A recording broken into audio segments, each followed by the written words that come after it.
Buenas noches, bienvenidos a La Dichosa Palabra, un programa donde nos hacemos de palabras entre nosotros y con ustedes. Estamos en vivo, miren, se pellizca uno y duele, de veras duele. Voy a presentar mi presentación que dice, presenta a tus compañeros. Ahora, ¿vas tú? Presente, mi querido Eduardo. Buenas noches, yo quisiera defender a la televisión. Se ha dicho muchas veces que la televisión no es educativa. Yo con Groucho Marx creo que la televisión es muy educativa. Decía Groucho Marx que la televisión es tan educativa que cada vez que alguien encendía el televisor, él se salía a otro cuarto para leer un libro. Muy buenas noches, soy Nicolás Alvarado. No se salgan de cuarto, porque aquí van unos versos de Luis Rosales. Cuando vivimos tanto que hay que pagar exceso, hay algo en el amor como una luz suicida. Tal vez es solo eso, y hay amores que duran algo menos que un beso, y besos que han durado algo más que una vida. Soy Pablo Bullosa, buenas noches. Pues yo voy a empezar hoy con unos versos de Tirso de Molina que dicen así: deje palabras quien ama, quien sin obras todas vuelan, porque palabras y plumas dicen que el viento las lleva. Pues ojalá, por lo menos durante esta hora, no se las lleve el viento, así que por favor les pedimos su colaboración y cierren las ventanas, pónganse cómodos y ojalá pasemos un buen rato. Buenas noches, yo soy Laura García. Bueno,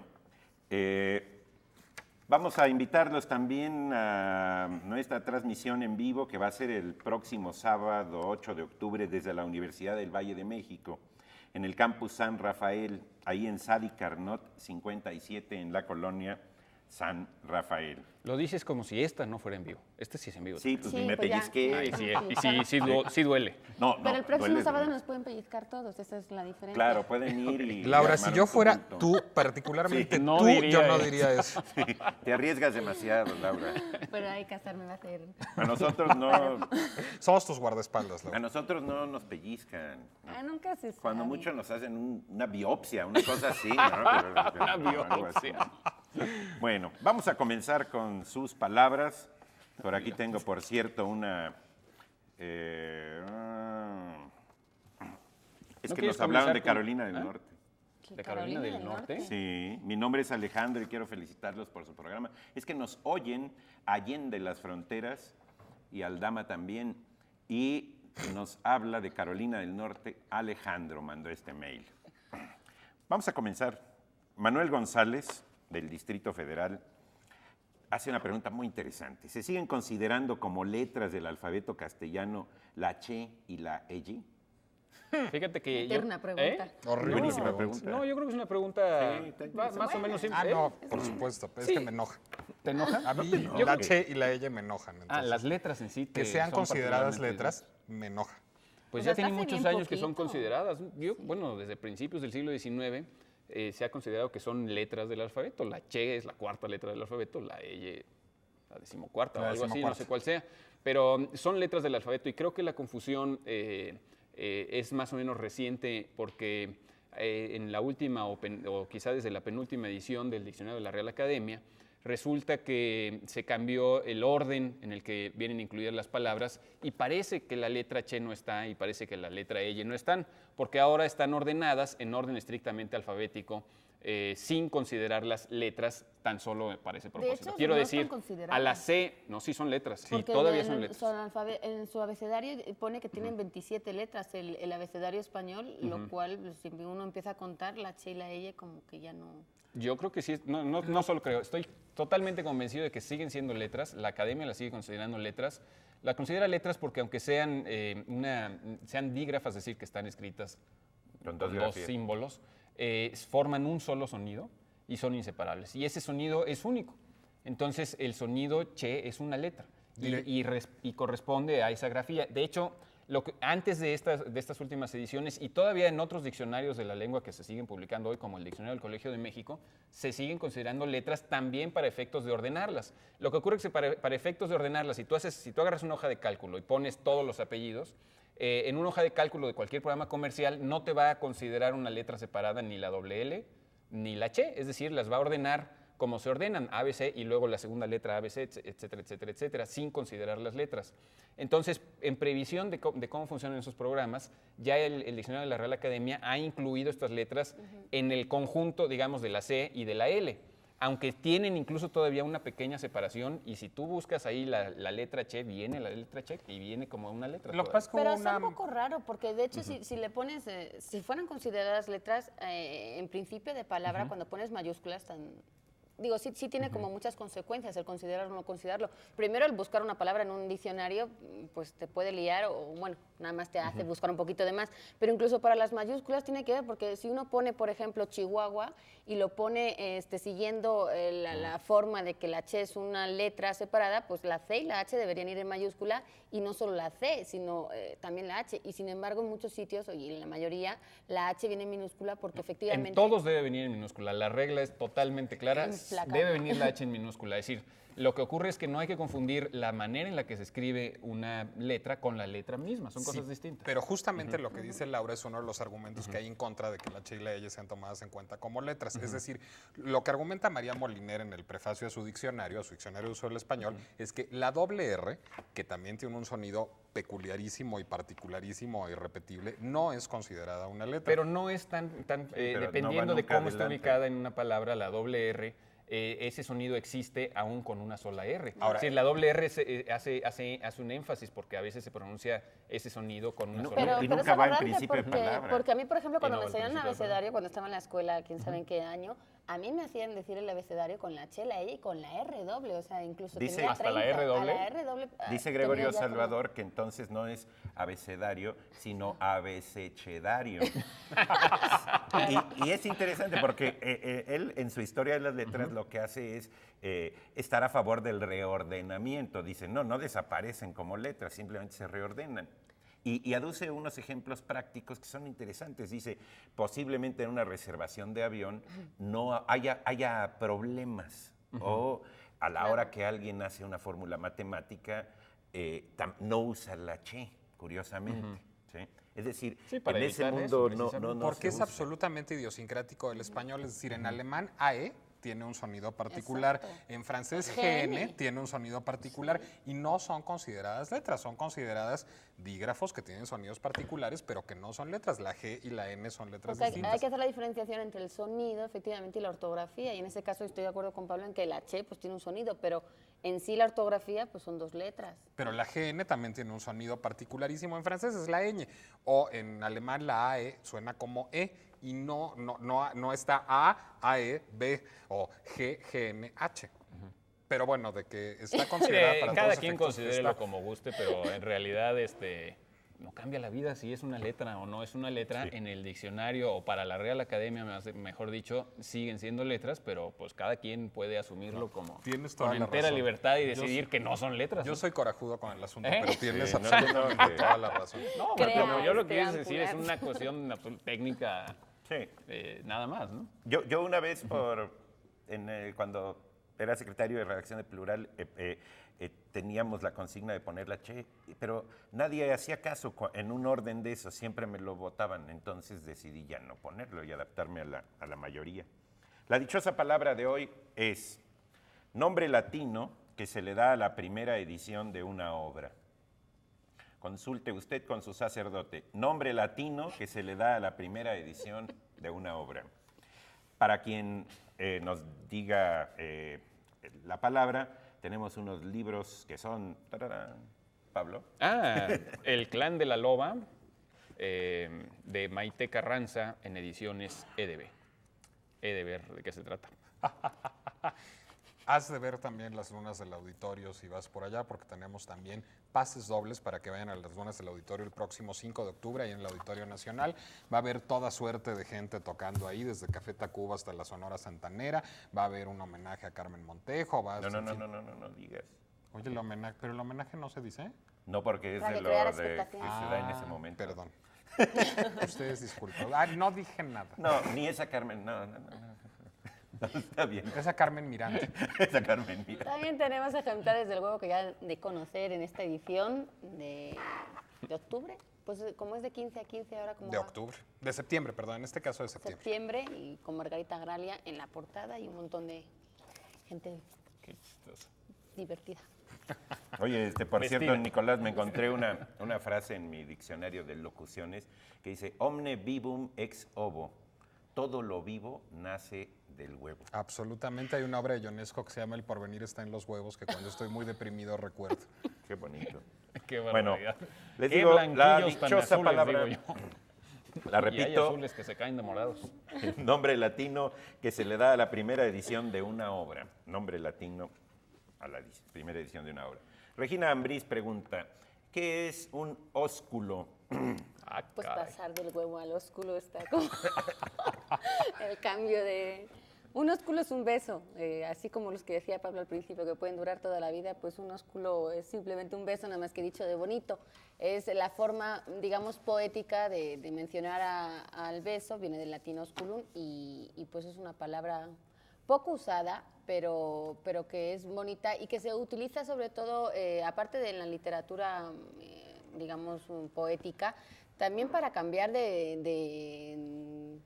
en este caso de los sinónimos. O sea, muchas veces cuando buscamos palabras para sustituir a una que ya hemos usado 700 veces, pues entonces recurrimos a otra. Bueno, pues ósculo es un sinónimo de beso, nada más que dicho bonito, y que tiene que ver mucho con el registro del lenguaje. Muchas veces un mismo concepto tiene una manera de decirse cuando es una manera más coloquial y otra cuando es una manera más culta, por así decirlo. En este caso, pues ósculo sería la manera culta de decir beso, igual que lecho se tiene que ver con cama, o oliva con aceitunas, es decir, hay muchos ejemplos de palabras que significan lo mismo, pero que se puede decir de otra manera. Y yo, de hecho, una vez leí un escrito que defendía la palabra ósculo. Un opúsculo. Un opúsculo. Leí un opúsculo donde hablaba de Del la palabra ósculo. ósculo. Y además como que las esdrújulas también son bonitas en ese caso. Sí. Y que decía que no era lo mismo pedir un beso que solicitar un ósculo. Y que en ese caso pues tenía que ver también con quién estabas hablando para ver cómo interpretaría esa frase, ¿no? Ahora, Porque Ahora, tú que Pero eres hay un poeta, ¿te problema. parece poético ósculo? ósculo. A mí me parece, no me parece, no es que me parezca poético, me parece peligrosísimo, porque ¿Por a la la hora rima? de buscar sinónimos en un poema amoroso, Rimas, muchas sobre todo, veces para buscar la consonante de una rima, y ya si ya repetimos muchas veces beso, podemos caer en el riesgo de poner ósculo y luego tener que buscar una El consonante soneto te cambia. que nos lleve a la pornografía. Pero fíjate que etimológicamente sí debería haber una diferencia. ¿Por qué? Porque osculum es boquita, viene de hora, de ahí viene orilla también. Bueno, ósculum, pero si le quitas os, ya es otra parte del cuerpo. No Por lo vamos a mencionar, chiquito por cierto. también. Depende. Si es de Jennifer Lopez, por ejemplo. Estamos en no. horario para niños. Ay, ¿eh? perdón. Bueno, perdón, pero perdón. en todo caso, ¿por qué osculum? ¿Por qué boquita? Pues porque uno hace la boquita así cuando va a dar un beso. Por eso ósculo también. Antiguamente. Claro. ¿Han visto a estos? Ese es un beso cursi, de hecho, ¿no? Bueno, tú das beso, bueno, Así sí, con los buquitos, pues como que... es así de palomito. Pero en todo caso, ustedes han visto se estos van a imaginar el bichos corte, cómo va a estar. invertebrados marinos Sí. que tienen como boquitas que se les abren y se les cierran. Bueno, a esas boquitas también se les llama ósculos, porque son, pues eso, como boquitas. Entonces, un ósculo es un besito. Sí, por cierto que la boca es... a veces nos imaginamos que los animales son pues, los seres que se mueven o que caminan o que... tenemos definiciones muy raras cuando lo que podríamos definir al animal es sencillamente aquel que tiene una boca, ¿no? Es decir, porque las plantas no tienen boca, eso es lo que define a las plantas, que tienen que conseguir la energía de otra manera. Pero si no tienen Y boca, no todos se los pueden animales... defender para decirte lo contrario. tenemos- además. claro, eso es cierto. ¿Sí? ¿Ya? Ya hemos dicho, de hecho había una publicidad hace poco que ponía que es un ósculo porque nadie sabía realmente. ¿Y de bueno, qué era la nadie. publicidad? Porque eso es lo que yo nunca Fíjate supe. que nunca vi la segunda parte, no sé si, como eran en los parabuses, Era- no sé si en la siguiente ya venía la respuesta. Bueno, Era de también- Umex, la empresa que tiene la concesión de los parabuses. El problema es que la respuesta y el logotipo de la empresa venían de este tamaño hasta abajo, entonces era imposible leer. Y que era nada No, más pues para bueno. crear Tenías que acercarte como para Expectación. darle un ósculo para poder Sí, leer. Exacto. Nos vamos, con la boca pequeñita. nos vamos a un oscuro corte.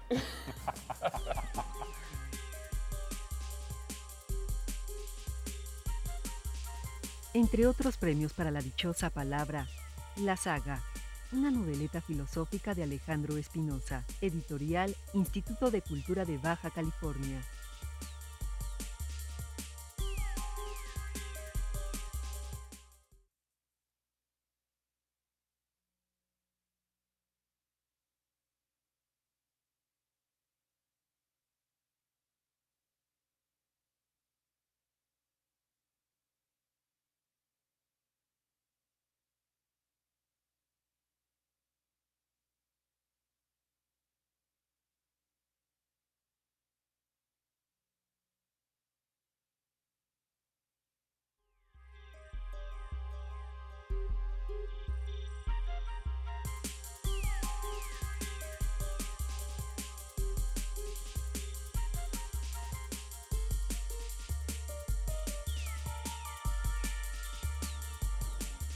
Pues sí, como dice la cortinilla, la expresión utopía inalcanzable es un pleonasmo, aunque yo sigo teniendo esa utopía inalcanzable de que un día utopía inalcanzable deje de ser un pleonasmo reiterativo.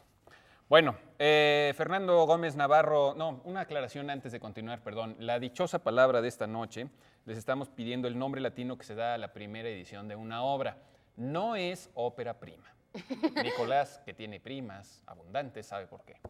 Bueno, más allá de mis primas, porque una ópera prima puede permanecer inédita. Por ejemplo, cuando había muerto John Kennedy Toole, el autor de La Conjura de los Necios, que no solo era su ópera prima, sino única, pues su ópera prima estaba inédita, no había primera edición, y si no fuera porque su mamá se fue a atormentar editores por todo Nueva Orleans y luego por todo Nueva York, así se hubiera mantenido. Por otro lado, su ópera prima, que se llama, si no me equivoco, La Luz de Neón, neón. o La Lámpara de Neón, no me acuerdo. Sí. ¿Cómo se llama? La luz. ¿La Luz de Neón o La Lámpara de León? Una cosa así. Sigue siendo su ópera prima, en la edición número 80 sigue siendo Así esa es. su ópera prima, ¿no? Sí. Aquí estamos preguntando no por la, no tiene que ver con lo que escribe el autor, sino la con el primera hecho de edición. que es la primera edición. ¿Cuál es el nombre, pues, digamos, La Es menos saladón común, vaya. que se usa para nombrar esas primeras ediciones? Fernando Gómez Navarro nos pide que nos pregunta de dónde proviene ese dicho gracioso que dice: entre más conozco a mis amigos, más quiero a mis perros. Esa es como más la conozco a mis pregunta amigos. de los 64 millones más o menos, porque le ha sido atribuido a todo todo el mundo. el mundo. Incluidos los perros de algunos, ¿no? Incluidos los perros de algunos. Bueno, fíjate que en la versión de amigos yo no la conocía. Yo conocía dos. A los Entre hombres. más conozco a los hombres, más quiero a mi perro. Sí. Y entre más conozco a la gente, más quiero a mi perro. La versión de los hombres le ha sido atribuida fundamentalmente a Madame de Sévigné, a una autora de muchísimas cartas que han sido, digamos, ingresadas al canon de la literatura, que vivió en el siglo XVII. Y la versión de la gente, entre más conozco a la gente, más quiero a mi perro, le ha sido atribuida a Mark Twain, que vivió más bien en la segunda mitad del siglo XIX. Bueno, pero ni Madame de Sévigné ni Mark Twain dejaron escrito en ningún lado esa frase. Le ha sido atribuida además, sin que pueda ser comprobado, a Madame de Staël, a Madame du Barry, a Madame Roland, la revolucionaria francesa, todas las Madames.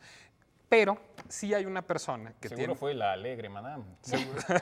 Pues de Madame Roland no era muy alegre, pero las otras sí eran bastante alegres. Hasta También hay una atribución más.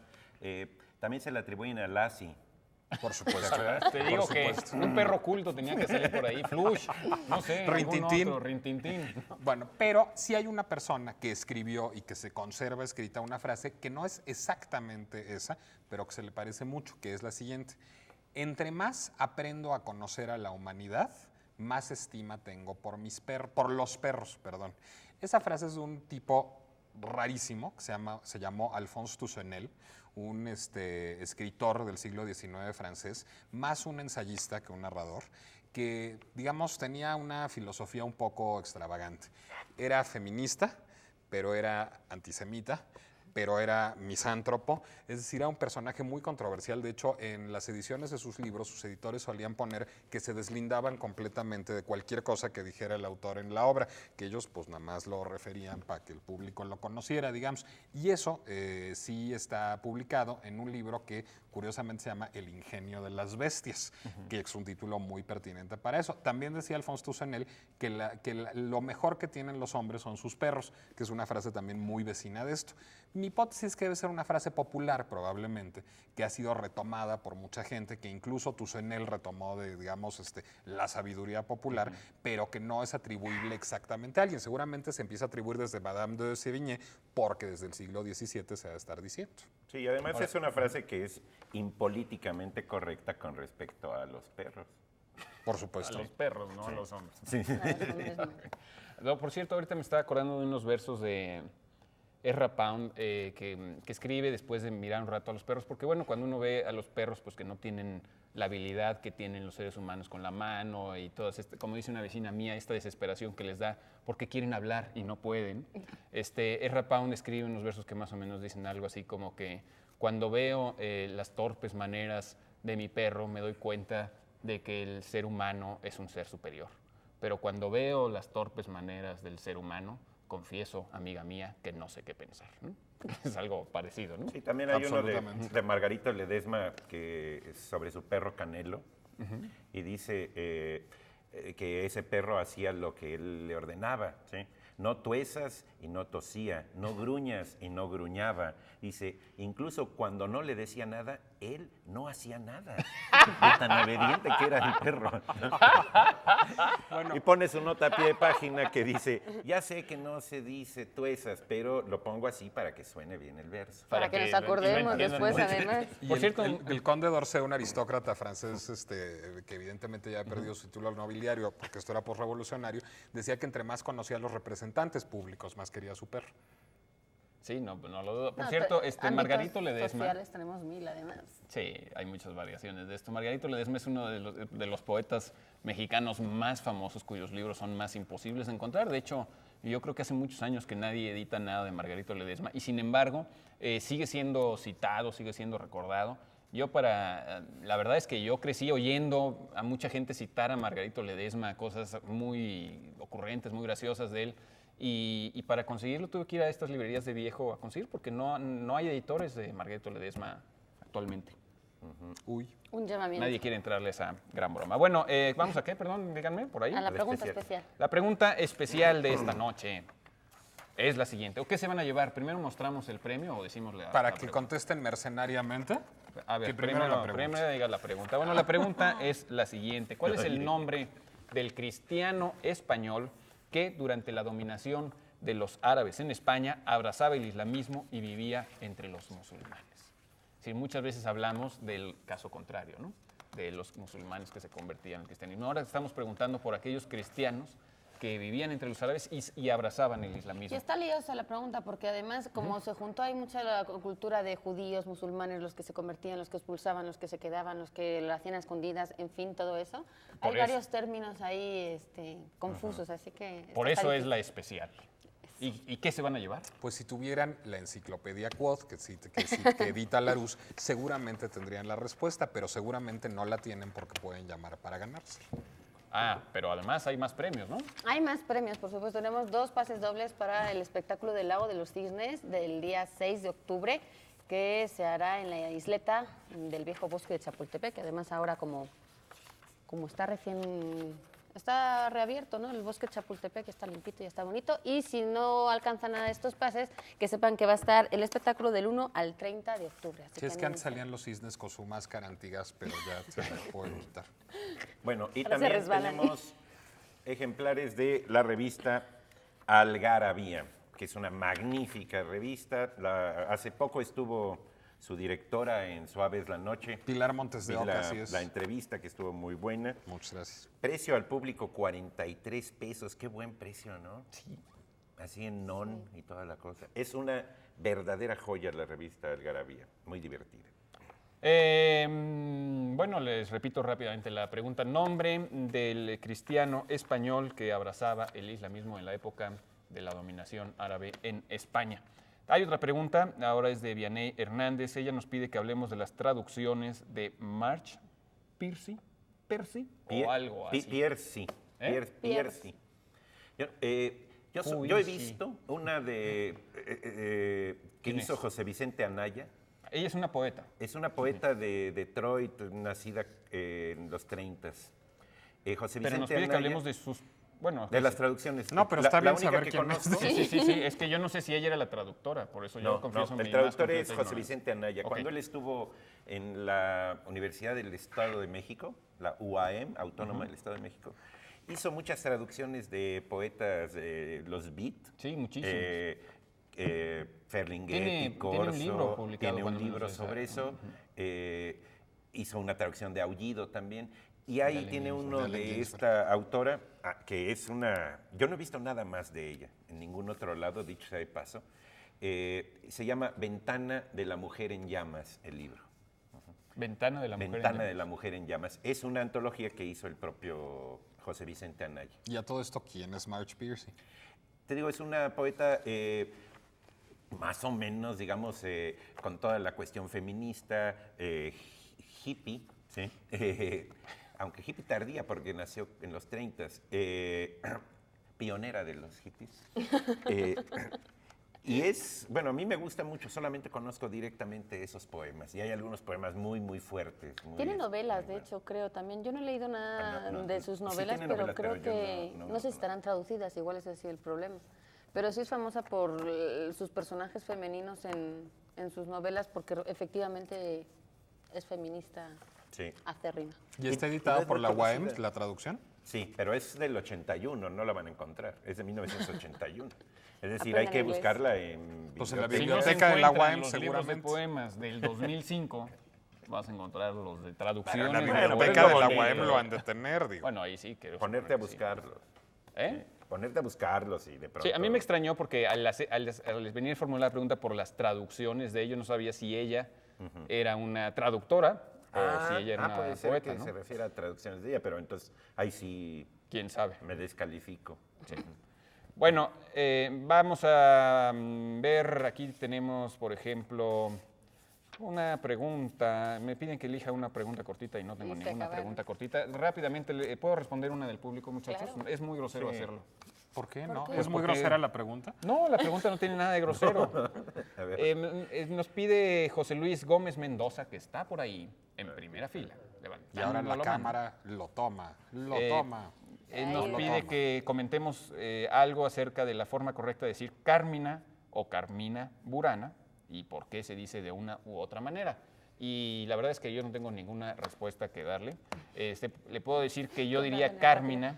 Le voy a decir por qué no hay respuesta fácil, porque no sabemos cómo los latinos pronunciaban el latín y es muy posible que estaba tan extendida la lengua latina que es muy posible que la hablaran de maneras muy distintas en muchas partes, que muy rápidamente empezaran a existir esas variaciones que terminaron pues creando todas las lenguas romances. ¿Y qué tiene que ver con el latín culto y el latín popular, que además era muy marcado en ese momento? Y además, pues finalmente, como no usaban acentos, no tenemos ni idea cómo realmente acentuaran. Yo, Se conoce por la como obra Carmina, de... ¿no? Se conoce actualmente más como Carmina. Porque tendemos a pronunciar el latín como se escribe. En España, digamos, si leyéramos en español Carmina Burana, pues como no hay acento en la A, como Claro. no es Yo- esdrújula para nosotros, así la pronunciamos. Yo me inclino más por Carmina por dos motivos, porque los Cármenes son poemas y no son Carmenes, son Sí. Cármenes. Y se dice Cármenes en español y se acentúa con la A, en la A primera, ¿no? Cármenes. Y de ahí y deriva esta palabra de esta palabra latina que usted menciona. Y segundo, porque en la obra de Karl Orff, que seguramente conoce, que musicalizó estos poemas de Catulo, hay una línea donde yo no voy a ponerme aquí a cantar como Vamos, como Pablo. los cantantes de Karl Orff, pero Ándale, Pablo. cuando lo cantan esta línea dicen Catuli, Carmina, o sea que parece también acentuado ahí, aunque ahí también, pues al ser adaptado a ser- música, le pueden poner el acento Sí, en al la ser que música. sea, ¿no? La trova cubana ya ves que acentúa las Donde les esdrújulas da la en gana, graves, ¿no? sí, Pues donde está se muy hace. bien, ¿no? Y bueno, pues ya nos tenemos que ir a un corte, le voy a decir rápidamente uno de esos Cármenes de Catulo, odio y amo. ¿Por qué lo haga? ¿Preguntas acaso? No lo sé, pero siento que es hecho y me duele mucho. Volvemos.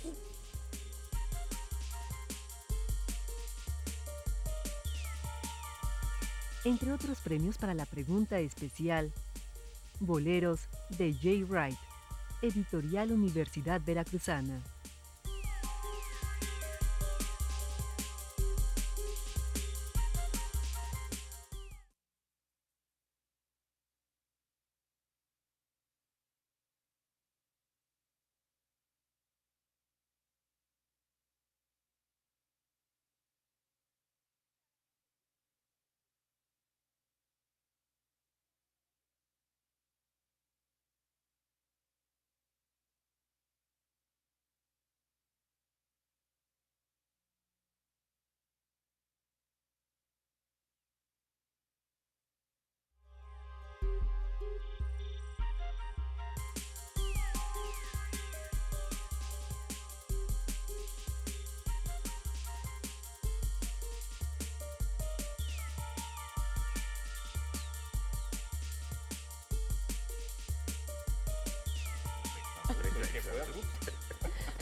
Aquí seguimos en la dichosa palabra con nuevas interpretaciones sobre las palabras que aparecen en pantalla. Federico Ceballos nos pregunta, ¿quién fue el conde de Montecristo? Bueno, el Conde de Montecristo fue básicamente un personaje de ficción, aunque Qué tiene padre, su inspiración real. El Conde de Montecristo es una novela de Alejandro Dumas, un escritor francés que, por cierto, no se llamaba Alejandro Dumas. Alejandro era el nombre de su padre y Dumas era el apellido de su abuela, y así construyó el seudónimo porque a la familia paterna no le había parecido muy bien que su padre fuera militar, y a partir de esto... ¿Y entonces el hijo heredó el seudónimo? El hijo tomó el apellido de su abuela, que era su nombre de pila, es decir, a Alejandro Dumas le pusieron Dumas de nombre de pila. Y el nombre de su padre, que se llamaba Tomás Alexandre, para crearse su propio seudónimo. Pero bueno, en todo caso curioso, ¿verdad? es muy Pero curioso. ese no fue el de Montecristo. Ese no fue el Conde de Montecristo. El Conde de Montecristo es una novela de Alejandro Dumas que escribió inspirado en dos hechos. Él era muy amigo de Jerónimo Bonaparte, o de Jérôme Bonaparte, el hermano de Bonaparte, y alguna vez fue junto con Jerónimo Bonaparte a visitar a Napoleón a la isla de Elba, cuando estaba exiliado en la isla de Elba. Nomás faltó que dijeron fueron a alguna Bonaparte. A esa Bonaparte esa fueron. Bonaparte. Y de regreso de la isla de Elba, vio un islote que está perdido en el Mediterráneo, que se llama Montecristo. Le gustó el nombre, le gustó la apariencia del islote y dijo, yo algún día debería escribir algo con el nombre Montecristo. Entonces dijo, bueno, ahora que O de fumarme algo con el nombre de... No, eso ese no. todavía no existía. Ese se llama así por el Conde de Montecristo, por cierto. Ay, pa.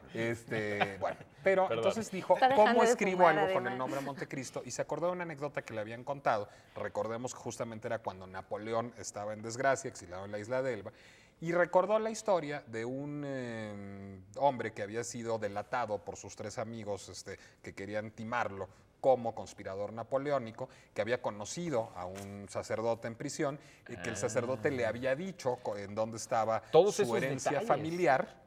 Todos Y que esos se había hecho detalles. muy rico con la herencia familiar y se había dedicado a vengarse de esto, que es, digamos, la escaleta básica de la trama Todos de esos Montecristo. detalles los tomó de... De una anécdota que le habían Curioso. contado.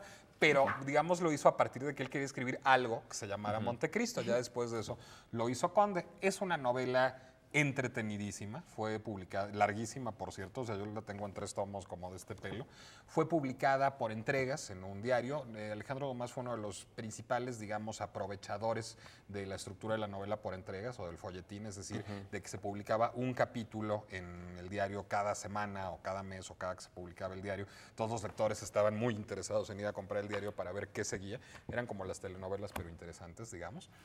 Y la novela fue un éxito extraordinario desde el momento de su aparición, fue editada muy rápidamente, le aportó muchos éxitos a Alejandro Dumas, incluso él fundó años después una revista que se llamó El Montecristo, precisamente, a la luz de ese éxito. Con esa le fue muy mal porque era muy mal administrador Alejandro Dumas, entonces la quebró como a los 3 años. Por supuesto, los puros Montecristo se llaman así en honor al Conde de Montecristo, y es una novela sobre todo sobre la venganza. Aquellos que tengan talante vengativo les va a gustar muchísimo. Y el resurgimiento, Bueno, ¿no? También con de una persona que bajó a lo más profundo y de repente resurgió ahí de las profundidades. El tema de la Para venganza nos apasiona a todos y la prueba está en que el 80% de las películas de acción de Estados Unidos se tratan de eso, ¿no? Absolutamente. Aguardar y esperar era el lema de El Conde de Montecristo, que digamos aguardar y esperar la venganza, y les pone una venganza espantosa a todos los que lo maltrataron, incluyendo a la mujer amada, que lo dejó rápidamente cuando se fue a prisión y se casó con su enemigo, con el que lo mandó a la cárcel. No es, desde luego, gran literatura. Alejandro Dumas no es gran literatura, pero es literatura entretenidísima. Es decir, es difícil de dejar. Y ahí habría que preguntarnos qué cosa es la gran literatura, porque digamos, en efecto, no tiene una búsqueda estilística profunda. Ni filosófica, no es tiene decir, una no hay un aspiración discurso... Los personajes son, si quieres, planos o yo no sé cómo, pero realmente la acción es tan entretenida. Y ahí hay un talento que a veces los escritores, digamos, muy intelectuales pueden llegar a despreciar, pero realmente es una gran literatura. De hecho, el mismo García Márquez, Christopher Domínguez están de acuerdo en que es la mejor novela que han leído. Yo Y han estaría leído muchas. plenamente de acuerdo con ellos. Créeme. Ha dado para muchas versiones cinematográficas que no han sido del todo logradas. Tiene demasiados personajes Sí. y demasiados... La última era anécdotas. malísima. La de La Jim última hace Caviezel. como 2 años pasaron una que era muy mala. Ahora, mi favorita ya en términos kitsch es la de Arturo de Córdoba, que es una cosa Hay de un Conde de Roberto Montecristo y Gabaldón. Arturo de Córdoba. Hay 2 versiones mexicanas del Conde de Montecristo, una con Arturo de Córdoba y una con Jorge Mistral. La de Arturo de Córdoba es de risa loca. Está muy reciente con Jim Caviezel. Hay una con Robert Donat de los años 30, hollywoodense. Hay una francesa con Jean Marais, el amante de Jean Cocteau. Hay otra con Louis Jourdan, también francesa, este actor que salió en Gigi y en El caso Paradine de Hitchcock, etc. Fin ha sido muy filmada, pero nunca con éxito porque tiene demasiados personajes y demasiadas subtramas. Qué bueno que sobrevivió a todas esas adaptaciones, porque decías, la novela es muy larga, pero realmente la disfrutas tanto que lo terminas y casi la quieres volver a empezar, porque de veras es un novelón. Bueno, la versión Muy de Arturo de recomendable. Córdoba dura 4 horas, por cierto. Cuando la Pero dan, no creo que la termines y la quieras volver a ver. Sí, es de risa loca. Imagínate Arturo con esto. Soy Edmundo Dante. Es una cosa de risa loca. No. La dichosa palabra de esta noche, recuerden la definición, nombre latino que se le da a la primera edición de una obra y no es ópera prima. A quien nos diga a qué término nos estamos refiriendo, se llevarán... Tenemos un libro de Margarita Jiménez Arreola, Leyendas de ayer, hoy y siempre, del Instituto Politécnico Nacional.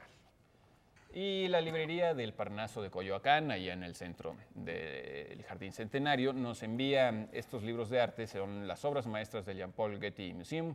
Ahora toca el turno a las pinturas. Muy buen libro. Y tenemos también, bueno, no lo tenemos para regalar, pero se los mencionamos porque nos gusta mucho y lo pueden encontrar encartado en su periódico favorito, en casi todas las ciudades se encarta en alguno, el suplemento Hoja por Hoja, que en esta ocasión además inaugura su sección Hoja por Hoja para niños y jóvenes de manera mensual. Ya habrá cada mes en Hoja por Hoja recomendaciones para niños y para jóvenes, y que además se empezará a distribuir también en la ciudad de Toluca, donde no llegaba Hoja por Hoja, en el periódico Cambio de Toluca. Y que sale el Hablábamos- primer sábado de cada mes, ¿no? Es decir, hoy que estamos estrenando mes, pues ahí tienen hoja por hoja. Hablábamos de la venganza hace unos momentos, pues ahora sí que hoja por hoja, diente por diente. ¿No? Nombre latino La que ley se le del da talión, a digamos, la ¿no? primera edición de una obra. Esa es nuestra dichosa palabra. Pueden llamarnos o escribirnos a las direcciones y teléfonos que aparecerán en pantalla. Y mientras vamos a dar respuesta a más gente que nos estuvo llamando. Sandra Pérez desde Guadalajara nos pide que hablemos sobre cabeza de turco, que tampoco es una persona, me imagino, como el monte de Sobre la Cristo. expresión Pueden cabeza ser de turco. muchísimas personas, de hecho muchas personas han sido la Cabeza. cabeza de turco. Sobre ¿no? todo los turcos, además. No, sobre todo los no turcos probablemente, porque en realidad digamos que cabeza de turco es una expresión para echarle la culpa de todo a alguien, ¿no? Es decir, encontrar un cabeza de turco... Es como, como turco expiatorio. Sí, Bismarck tenía esa frase famosa de que todo se resuelve encontrando un cabeza de turco extranjero al cual echarle la culpa de todos los problemas. Y es curioso porque muchos políticos han aprendido esta lección, los pueblos, no solo los alemanes, todos, incluidos los mexicanos, Así es. hemos caído en eso muchas veces. Es muy fácil unir a la gente cuando se encuentra un enemigo común. Claro. Pero cabeza de turco es básicamente la persona a la que le echamos la culpa de muchos problemas. Ahora, ¿por qué? ¿De dónde viene esta expresión? Bueno, pues seguramente de que desde tiempos ancestrales, cuando menos desde las cruzadas, hay un encono contra los turcos, ¿no?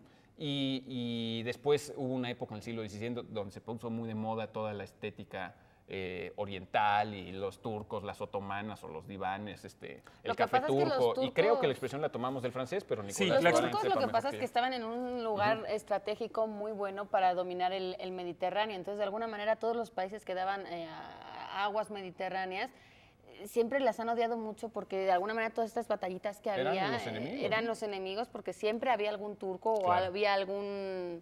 Pero yo digo que igual que había turcos, Bueno, había pero- españoles, había griegos, había italianos y Pero había era interior egipcios. de los Sí, turcos. es era que hay Ahora, dos incluso hipótesis. se dice que en las cruzadas solían cortar las cabezas a los Y turcos. los ponían en los palos para amarraban y humillación todo. y de Hay ahí dos viene hipótesis Como la lóndiga de fundamentales Granadita. de por qué es cabeza de turco. Una tiene que ver con la caída de Constantinopla, es decir, con la animadversión hacia los turcos. Cuando los turcos invaden Constantinopla y toman Constantinopla, digamos, todo el mundo occidental empieza a tenerles como manía a los turcos, y ese podría ser un posible origen. En efecto, como decía, ¿quién decía Pablo? Tú decías lo de cortar las cabezas de los turcos en las cruces. Tú decías Sí, eso, sí, ¿no? Digamos, sobre una práctica. La otra hipótesis es que en el siglo XVI, al ver el imperio de Solimán el Magnífico, la gente empieza a decir, estos turcos como que ya se están poniendo muy gruesos, ya están llegando hasta Viena, entonces podrían invadirnos en cualquier momento. Y empezaron Cuando a alguna vez hablamos de del origen de los croissants, mencionamos eso, ¿no? Así es. Precisamente. Y empezaron a tener tanto resentimiento que, y de ahí viene realmente la expresión, en las ferias empezó a haber un juego que a la fecha sigue habiendo en las ferias, de aquí ustedes me imagino que se van a la feria de Chapultepec, yo hace mucho que no voy, lo encontrarán, que es esto en donde un dinamómetro, digamos, estas cosas a las que uno les pega con un mazo para probar su fuerza. Bueno, pues como verán, si ven ahora, cuando uno le pega con un mazo a un dinamómetro, hay una bolita que le pega una campana al final. En las ferias, a partir del siglo XVI, empezaron a hacer esa bolita con forma de cabeza de turco. ¿Para qué? Para que la gente pudiera expiar, digamos, todo el odio que les tenían los turcos por esta le cosa diera más invasiva fuerte y tuviera y más les chance de pegara a ganar. los ¿Los turcos turcos. qué pensarán Ahora- de todo esto? No, Yo creo pues que no imagino. les debe de venir nada bien, Nada pero era bien. Ahora- una figura de un hombre con un turbante al que se golpeaba con el mazo a la hora de probar uno la Bueno, fuerza. No quisiera dejar de mencionar que hay un Característica. libro que se llama Cabeza de Turco, que es un libro muy famoso de un periodista alemán que además genera bastante polémica porque este periodista alemán, su especialidad era, digamos, hacerse pasar inadvertido. De hecho, un tiempo se metió como periodista a la redacción de un periódico llamado el Bild, si no me equivoco, en Alemania, para mostrar después, poder escribir acerca de cómo manipulaban las noticias. El Bild estos es el periódicos. tabloide más chabacano y asqueroso. Y de que como Alemania. Y decía luego- Eduardo antes, sí es sinónimo de chivo expiatorio con X, por favor, que es porque es pagar una culpa, no de espionaje, sino de expiar. Y que tiene que ver con un pasaje de la Biblia en el que el chivo, de alguna manera, era el que ponían los judíos como para poner todas las culpas, todos los castigos del pueblo judío en ese momento, lo dejaban en el desierto para que muriera de hambre y de sed. Y pues Y no efectivamente era solo, el chivo que... digamos, no solo en la Biblia, muchísimos pueblos tienen esa costumbre de expiar las culpas, las penas, todo con los animales, los sacrificios de animales, pues de eso se trataban. Nada más déjame comentar una última cosa rápidamente respecto al autor de este libro, creo que se llamaba Waldorf o algo así, el autor de Cabeza de Turco, que se volvió un bestseller en Alemania y que se consigue en anagrama en español, un libro muy interesante porque se hizo pasar por turco, es decir, se disfrazó como turco y consiguió trabajos como los que conseguiría un inmigrante turco, consiguió trabajo de obrero, consiguió trabajo de limpiar cosas en una central nuclear. Sí, esos trabajos que ni los mexicanos quieren hacer. Exacto. Se volvió un inmigrante como de los trabajos que ni los mexicanos quieren hacer y después escribió el libro. Lo que resulta, después de la caída del muro, es que además él era terminó siendo un informante de la Stasi, de la policía secreta de la eufemísticamente llamada República Democrática Alemana, ¿no? Y eso es como muy sintomático de la carrera de muchos intelectuales que denunciando las injusticias de sociedades, pues a veces terminan refugiándose o volviéndose aliados hasta de dictaduras, como le pasó a este autor de Cabeza de Turco. Vamos Algo con Y más. quizás ustedes estén preguntando, pues están muy bien estos 4 chicos, pero ¿dónde está el quinto? ¿Se habrá ido de vacaciones? ¿Dónde No hay está quinto, Germán? Germán ya volverá pronto, pero antes nos dejó una nueva recomendación. Vamos a escucharla. Podría vivir encerrado en una cáscara de nuez y sin embargo sentirme rey del espacio infinito. Nos dice Shakespeare en la voz de Hamlet, príncipe de Dinamarca. Así nosotros, en cualquier lugar, podemos viajar como Dante por todos los mundos de la imaginación humana y buscar en las grietas de la realidad lo fantástico. Gracias a este libro, Antología de la Literatura Fantástica, que Borges, Bioy Casares y Silvino Ocampo nos brindan. Viajen, vengan, sumérjanse en la literatura fantástica.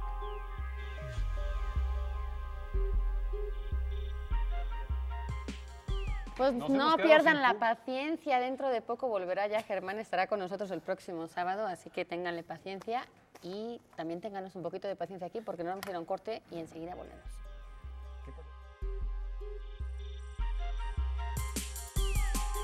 Entre otros premios para la dichosa palabra, Estrella de Lodo y Miedo de Iván Leroy, editorial Plaza y Valdés, Conaculta.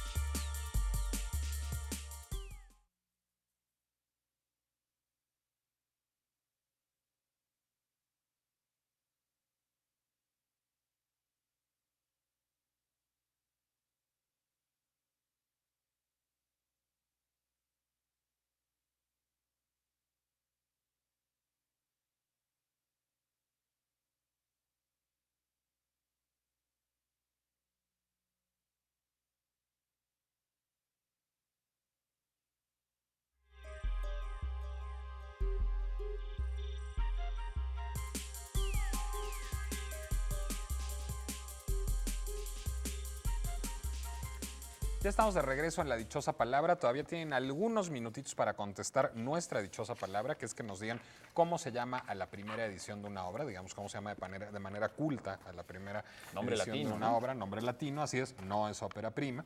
Y la especial ya no nos la pueden contestar, porque ya nos la contestaron y muy correctamente, ya perdí las llamadas, eran estas. Norberto Cortés, alguien cuyo nombre electrónico es Ridato, porque lo mandó por mail y nunca nos dijo su nombre. David Manuel Carracedo.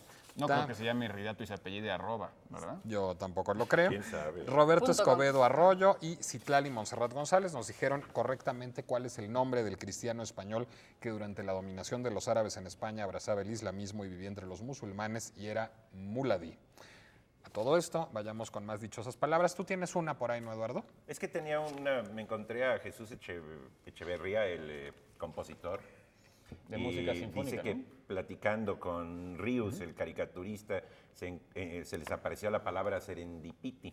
Se que ya les la hemos apareció. dicho. Se les Pues apareció en la justamente conversación. que se les apareciera fue serendipity. Entonces, ¿cuál era el sentido? Hallazgo Serendipia, afortunado. Sí, o lo que nosotros llamamos chiripa.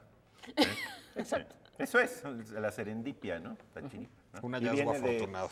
de Horacio Walpole, que escribió Los Tres Príncipes de Serendip, y de ahí toman el nombre. Ahora, pero ese señor Horacio Walpole en realidad no la quería escribir, le salió pues Sí, de chiripa. sí, no, él no quería escribir. Laura de Sánchez Pura serendipia. dice que hablemos, está bastante menos divertido, del Opus Dei. Amén. ¿Y por qué también es tan serio, Nicolás? No, bueno, no es un tema que me resulte muy jocoso, pero... No, aquí rápidamente porque se nos acaba el tiempo, pero nada más para decir que el Opus Dei es, es la traducción de obra de Dios, que en realidad es como se llamaría esta organización de la Iglesia Católica, que incluso tampoco se pone muy de acuerdo en cuándo se fundó. Sí se sabe que fue el José María... Escrivá de Balaguer. Escrivá de Balaguer, que me estoy liando con las cámaras. Y incluso la fecha de fundación no está muy clara. Las malas lenguas por ahí dicen que fue durante la Guerra Civil Española, y que precisamente por todas estas críticas que tuvieron que ver con la relación del franquismo, de la Guerra Civil, con la fundación del Opus Dei, el mismo Opus Dei lo quiere adelantar hacia 1928, que fue cuando José María Escrivá de Balaguer dice que en uno de sus retiros tuvo una inspiración divina y dijo que le había comunicado Dios que quería que hiciera una obra de Dios, es decir, que propagara una idea y que la divulgara por todos los hombres, para un poco tomar conciencia de lo que era el buen cristiano, el buen hombre que podía hacer sus buenas obras en las cosas cotidianas. Es decir, la gran diferencia de lo que venía diciendo la Iglesia Católica era que cualquier persona de cualquier oficio, de cualquier condición, podía ser santo si hacía cosas buenas en el día a día, es decir, no hacía falta ni consagrarse a Dios de una manera religiosa, sino que se podía hacer mediante el trabajo de uno, en la sonrisa que podía hacer cotidiana y en cosas mucho más mundanas. Sí, para como el resto del conságrándole mundo, ¿no? una lana al Opus Dei, esa era una de las que más les ¿verdad? gustaba. Y bueno, pues sí ha llegado a tener pues muchos miembros, los numerarios, los agregados, los supernumerarios que se dividen un poco este grupo según la disponibilidad y la dedicación que le den a la obra, al Opus Dei. Escrivá de Balaguer nació en Aragón, se fue a Madrid y ahí puso una residencia de estudiantes que él mismo decía que eran sus discípulos a la hora de propagar todas estas ideas. Y está, de hecho, en la calle Ferraz y Quintana, me acuerdo porque ahí está mi universidad en Madrid, sí, y de sí, ahí, estaba cerca. sí, curiosamente, luego la destrozaron en la Guerra Civil, pero ahí él empezó a acoger a estudiantes y a propagar esa idea. Durante la Guerra Civil tuvo que exiliarse en Francia, donde las ideas religiosas estaban más perdonadas de alguna manera que en la Guerra Civil. Y el problema de después fue que efectivamente Francisco Franco eligió a muchos ministros de su gabinete que eran pertenecientes al Opus Dei, pero bueno, yo me imagino que ha de ser como si ahora cualquier político tiene una creencia religiosa, no sé si fue casualidad o no, pero de alguna manera sí fue una crítica que tuvo muy fuerte, igual que la crítica que tenían de todo este tema de la autoflagelación que defiende bastante el Opus Dei y de la captación de nuevos miembros, porque dicen que de alguna manera se les ha criticado muchas veces como secta, porque dicen que la manera de reclutar a la gente es el desapego a su familia, a sus amigos y el hecho de que contribuyan económicamente a la religión. Y y la amenaza de la maldición eterna, eso también es parte de sus técnicas también de reclutamiento. Si no te juntas al Opus Dei, te condenarás. De hecho, dicen que algunos yo creo papas que- lo criticaron, no sé hasta qué punto es demostrable esto de que Juan Pablo I, de que Pablo VI, de que Juan XXIII, de alguna manera no los defendieron mucho, aunque luego Juan Pablo II, tanto es así que la beatificación y la canonización de Escrivá de Balaguer fue una de las más rápidas de la historia. Él murió en el 75, en el 92 ya le estaban beatificando y en el 2002 le canonizaron, que también fue muy criticado porque en está Roma canonizado? está canonizado desde hace Yo me 3 quedé en la años. beatificación. Tú ibas a decir Fue una cosa, poquito. anticipo No, que sí. sensata, Pablo. No, creo que la gran novedad del Opus Dei en términos de organización de la Iglesia Católica es precisamente esta énfasis que ponen, como dice Laura, en la santificación del trabajo y de cosas que no tienen que ver con la vida monástica o con la vida retirada de la sociedad, que era donde el grueso de las órdenes ponían el énfasis. De hecho, una de las muchas tonterías que dice el libro, cuyo título no queremos mencionar ni tú ni yo, ese bestseller, cuentan que hay unos monjes que pertenecen al Opus Dei. Esto es un sinsentido total, porque justamente es lo que no Dice que tienen hay unos ellos. monjes que pertenecen En al ese Opus Dei. libro. Sí, pero sí hay en ese libro, sacerdotes, entre sí muchos hay religiosos inteligentes que dicen, pertenecen al Opus Dei. Sacerdotes sí, pero monjes monjes. no. monjes no hay porque no tienen monasterios, porque el énfasis para ellos está en reclutar gente que tiene una vida productiva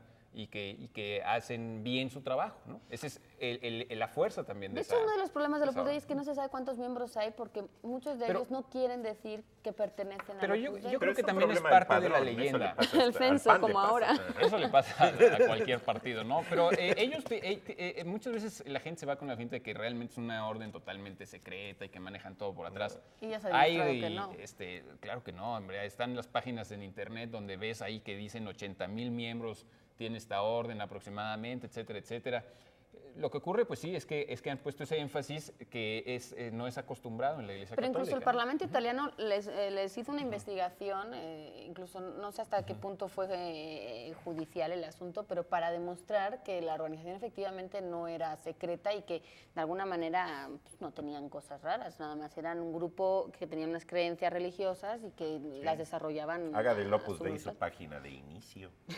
Yo preferiría no, pero hablando de No es para latinajos tanto, y de ¿no? unos que me entusiasman más, la respuesta era Editio Princeps, o sea, primera edición, tal cual en latín. Princeps. Esa es la respuesta a nuestra dichosa palabra. Y mi- Edición príncipe, a veces se dice en español, pero nosotros estábamos preguntándolo en latín. Y mi interés Princeps en este momento es a dar las gracias al público presente aquí en nuestro auditorio, en el foro de Canal 22. Este público que viene de la Universidad Autónoma del Estado de México, justamente de la carrera de Contaduría de la Unidad Texcoco. Muchísimas gracias por habernos acompañado. Como siempre les digo, pongan cara de que se divirtieron, por favor, para que la gente no crea que viene aquí a aburrirse, aunque sea cierto. Pero sirve porque todos sonríen en ese momento. Sí, por supuesto, ¿por qué crees que se los dijo? Eduardo Casar, Laura García, Pablo Boullosa. Nicolás lo de muchísimas San gracias. Rafael. Hay que decir San que Rafael, ¿qué? el sábado próximo La vamos a siguiente estar en semana la, vamos a estar en Nos la vamos a la universidad universidad. del Valle de México en su campus de San Rafael. En Sadi Carnot. Y ahí estaremos todos. Ahí Qué estaremos. Mientras tanto, De Tiene bulto. nombre de medicina esa calle. espérenos sentados una Sadi semana. Carnot. Muy buenas noches. Sí, de ya laboratorio. váyanse a la calle a divertir y nos vemos el próximo sábado aquí en La Dichosa. Entonces...